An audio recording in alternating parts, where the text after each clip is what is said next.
எல்லாருக்கும் வணக்கம்.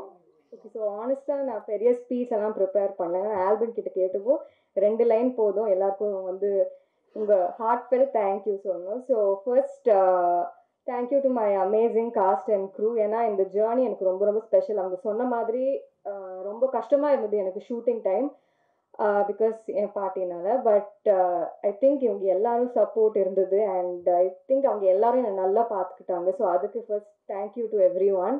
And mainly media and ப்ரெஸ்க்கு ஒரு பெரிய தேங்க்யூ.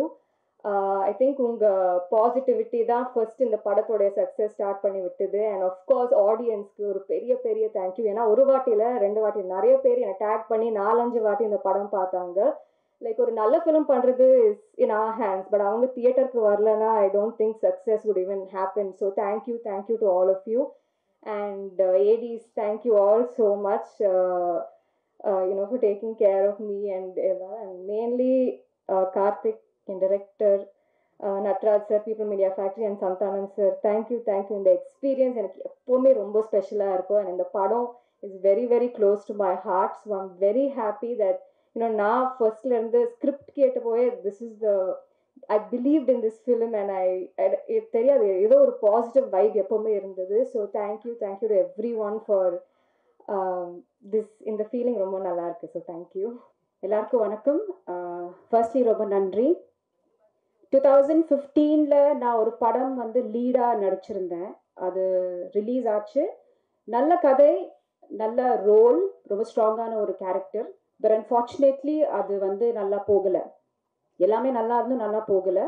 அது எனக்கு ஒரு ப்ரொஃபைலாக மாறலை. ஸோ அதுக்கப்புறம் நான் ஒரு பெரிய பிரேக் எடுத்து எனக்கு நான் பண்ண ஒரு டெசிஷன் என்னென்னா, இதுக்கப்புறம் நான் ஒரு படம் பண்ணினா அது சினிமாவில் என்னை அடுத்த கட்டத்துக்கு கண்டிப்பாக கூட்டிகிட்டு போகணும். இல்லைன்னா அது வரைக்கும் வெயிட் பண்ணுறதுக்கு நான் ரெடி. ஸோ அந்த பேஷன்ஸ் மட்டும் நான் கடைப்பிடிச்சேன். அண்ட் ஒரு நல்ல கதை, நல்ல ரோல், அது மட்டும்தான் நான் வெயிட் பண்ணிட்டு இருந்தேன். பட் இன்னைக்கு கடவுளாக பார்த்து எனக்கு ஒரு பிளாக் பஸ்டர் ஹிட்டில் எனக்கு ஒரு கேரக்டர் கொடுத்தது எனக்கு ரொம்ப சந்தோஷமாக இருக்குது. இன்னைக்கு ரொம்ப வருஷம் கழிச்சு இந்த மேடையில் நிற்க வச்ச என்னோட டிரெக்டர் கார்த்திக், ப்ரொடியூசர் நட்ராஜ் அவர்கள் அண்ட் சந்தானம் சார் அண்ட் எல்லாருமே ரொம்ப ரொம்ப ரொம்ப நன்றி. நமக்கு ஒரு கட் ஃபீலிங் ஒன்று இருக்கும் பார்த்தீங்களா? ஸோ இந்த செட்டுக்குள்ளே நான் உள்ளே வரும்போது MS Bhaskar sir, Ravi sir and எல்லா ஆர்டிஸ்ட்டும் பார்க்கும்போது, ஸ்பெஷலி எம்எஸ் பாஸ்கர் சாரில் நடிச்சிட்டு இருக்கும்போது நான் முன்னாடி நின்று பார்த்துட்டு இருந்தேன். ஸோ அந்த மொமெண்ட்டில் எனக்கு ரொம்ப ஸ்ட்ராங்காக தோணின ஒரு விஷயம் வந்து நான் கரெக்டான இடத்துல இருக்கேன், கரெக்டான சூழல், கரெக்டான ஆட்கள், இதை வச்சு நான் படிப்படியாக இன்னும் முன்னேறிட்டே போகணும்னு எனக்கு ரொம்ப ஸ்ட்ராங்காக தோணுன ஒரு விஷயம். எல்லாமே நம்ம சுற்றி கரெக்டாக இருக்குன்னு முதல் தடவை எனக்கு தோணுது வந்து வடக்குப்பட்டி ராமசாமியில் தான். ஸோ இந்த ப்ராஜெக்டில் நானும் இருக்கேங்கிறதுல ரொம்ப சந்தோஷமாக இருக்குது.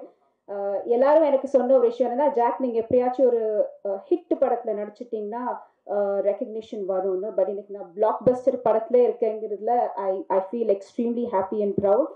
அண்ட் என் கூட இப்போ நான் தான் இங்கே வந்து நான் முன்னாடி சொன்ன மாதிரி I am an upcoming artist.